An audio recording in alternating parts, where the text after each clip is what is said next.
उत्तर प्रदेश में ओबीसी और जिस तरीके से पिछड़ा वर्ग से जुड़े हुए छात्र हैं उनको स्कॉलरशिप दी जाती है, लेकिन केंद्र सरकार के द्वारा दी जाने वाली स्कॉलरशिप अभी तक बच्चों के पास नहीं पहुंची है। ऐसे में जो उनको केंद्र सरकार के द्वारा दी जाने वाली स्कॉलरशिप है और राज्य सरकार के द्वारा जो दी जाने वाली स्कॉलरशिप है, उसके बीच में असमंजस बना हुआ है कि आखिर उन बच्चों को किस तरीके से स्कॉलरशिप दी जाए।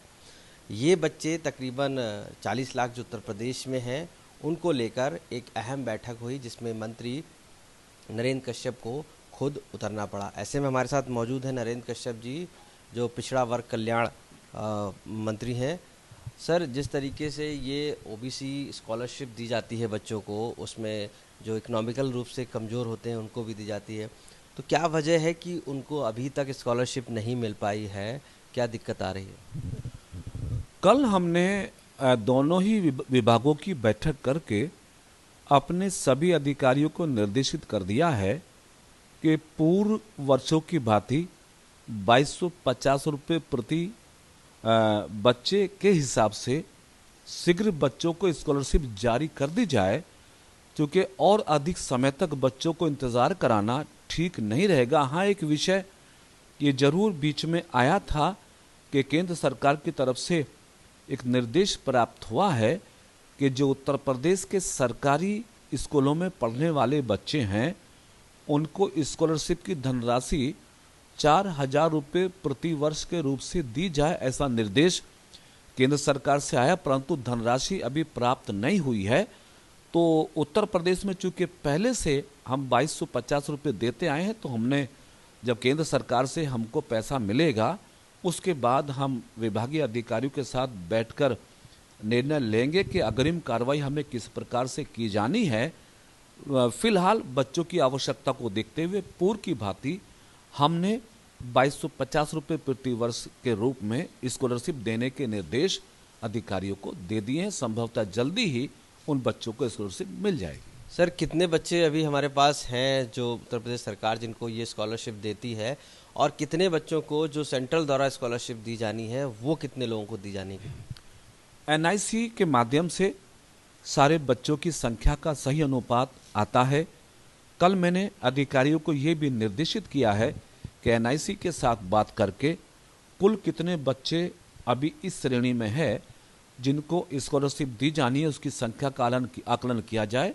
तो आज कल में उसकी संख्या का सही आकलन मिल जाएगा। लेकिन पिछले वर्ष का जो हमारे पास अनुमान है 2021-2022 में लगभग 23 लाख बच्चों को स्कॉलरशिप दी गई थी। लेकिन इस बार माननीय मुख्यमंत्री जी ने पिछड़ों के प्रति हमदर्दी का और भाव रखते हुए उस धनराशि में 100 करोड़ से अधिक की वृद्धि की है। तो इस बार हम 2021-2022 के मुकाबले और अधिक पिछड़े वर्गों के बच्चों को वजीफा दे पाएंगे। सर, इस बार देरी भी हुई काफ़ी और आपको खुद आना पड़ा, इसमें दखल देना पड़ा अधिकारियों के बीच में, क्योंकि फाइल बहुत समय से लटकी हुई थी। तो क्या वजह थी कि इतना समय लग गया इन सब चीज़ों में? हम ये प्रतीक्षा कर रहे थे कि केंद्र का अंशदान हमें जल्दी प्राप्त हो जाए ताकि हम प्रदेश के बजट और केंद्र के अंशदान के को मिला के एक रणनीति बना सकें। लेकिन चूंकि अभी तक केंद्र की तरफ से धनराशि मिलनी शेष है, इसलिए हमने तत्काल रूप में, चूंकि बच्चों को बहुत इंतज़ार कराया जाना उचित नहीं था, इसलिए पूर्व के रेट के मुताबिक स्कॉलरशिप देने का निर्देश जारी कर दिया है। अब अभी कुछ दिन में जो यूपी दिवस करके है वहाँ पर भी स्कॉलरशिप बंटनी है, जिसमें सीएम योगी आदित्यनाथ खुद ही बच्चों को बांटेंगे। क्या उसके लिए भी तैयारी की गई है? और क्या केंद्र की जो राशि नहीं आई है फिर आगे आप लोग कैसे एडजस्ट करेंगे?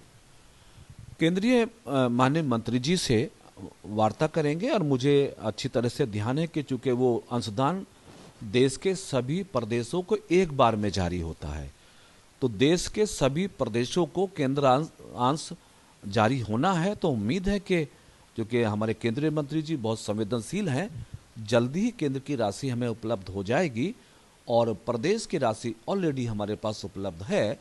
तो केंद्र की राशि प्राप्त हो जाने के बाद और किस प्रकार से बच्चों के हित में हम काम कर सकते हैं उस पे उस समय पे फैसला लेंगे। काफ़ी सवाल है कि तकरीबन 40 लाख के हिसाब से बच्चे हैं स्कॉलरशिप लेने के लिए, लेकिन उनमें से बहुत से बच्चे छूट जाते हैं और 30-35 लाख ही लोगों को मिल पाता है। तो क्या वजह ऐसी है कि वो बच्चे छूट जाते हैं? और उनको नहीं मिल पाती? मैंने बताया कि बच्चों की स्कॉलरशिप की संख्या बच्चों की इस बार बढ़ेगी, क्योंकि धनराशि हमारी सरकार ने बढ़ाकर भेजी है। जिन बच्चों को स्कॉलरशिप नहीं मिल पाती उसमें कई कारण हैं। एक तो रजिस्ट्रेशन में त्रुटि रह जाना और आधार से लिंक ना होना, बहुत सारी ऐसी चीज़ें रह जाती हैं जिसके कारण उनका फॉर्म जो है वो पास नहीं होता। इस कारण से कुछ बच्चे स्कॉलरशिप से वंचित रह जाते हैं। लेकिन फिर भी इस बार हमने अपने विभाग को इस बात के लिए अलर्ट किया है कि विभागीय स्तर पर ऐसी कोई कमी ना रहे जिससे किसी बच्चे को अपनी स्कॉलरशिप से वंचित रहना पड़े। बात करने के लिए तो पिछड़े और अति पिछड़ों के जो स्कॉलरशिप उत्तर प्रदेश में दी जाती है, उसको लेकर अभी केंद्र की राशि उत्तर प्रदेश सरकार को प्राप्त नहीं हुई है। तो ऐसे में जो पुरानी राशि दी जाती रही है स्कॉलरशिप की, वो अब उन बच्चों को दी जाएगी और केंद्र से मिलने वाले अनुदान का अभी भी इंतज़ार है। लखनऊ से कैमरा पर्सन गौरव गुप्ता के साथ आशीष श्रीवास्तव, आज